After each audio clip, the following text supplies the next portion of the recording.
Chapter 2, Scott Esserman. In the underbelly of Denver's educational landscape, where politics and policy intertwine like serpents in an intricate dance, there lies a plague of criminality and intrigue. In the center of this web is Scott Esserman, an enigmatic figure that materialized from nowhere whose background is shrouded in mystery. The halls of Denver school buildings, too often echoing with the sounds of gunfire, serves as his political playground. Esserman, with a gaze as sharp as his intellect, emerged onto the scene, not with the thunderous roar of a politician embraced by the people, but with the subtle nuance of a strategist playing the long game. His mission is becoming clear: continue the radicalization of Denver public schools, a process started by retiring radical board member and accused pedophile Auon'tai.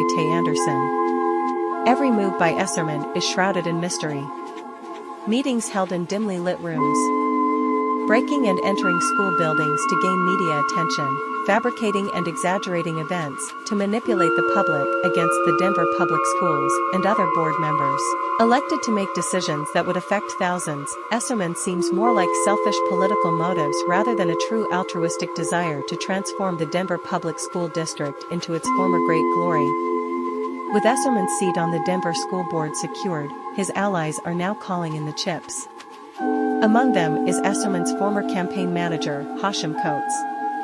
Coates has announced his plans to radicalize Colorado's District 5 by announcing his campaign to run for District 5 commissioner. Who is Coates' campaign manager? None other than director Scott Esserman. The incestuous political game becomes clearer, and the pawns in this game are the uninformed and unaware voters. While on the campaign trail, Esserman made grand promises to the voters and parents of Denver School District.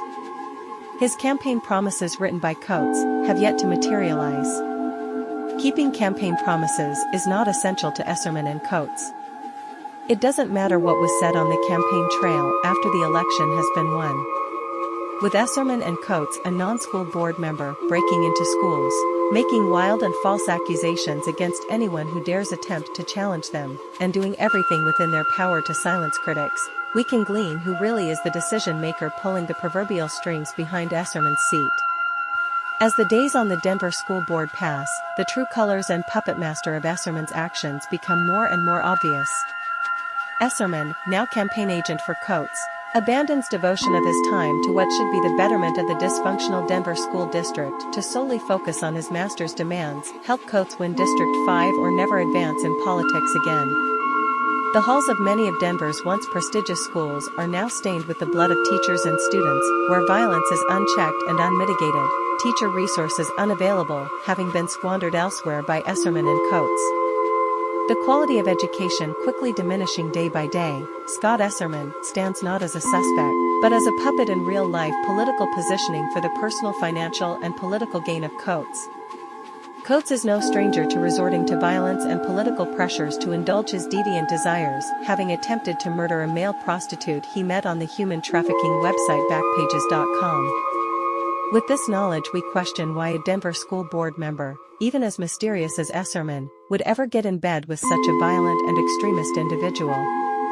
The answer becoming more and more clear that the constituency doesn't matter. It's only about the personal gratification and preservation of this small, radicalized gang of politicians that will do anything to hold and gain more power, with Coates at the helm.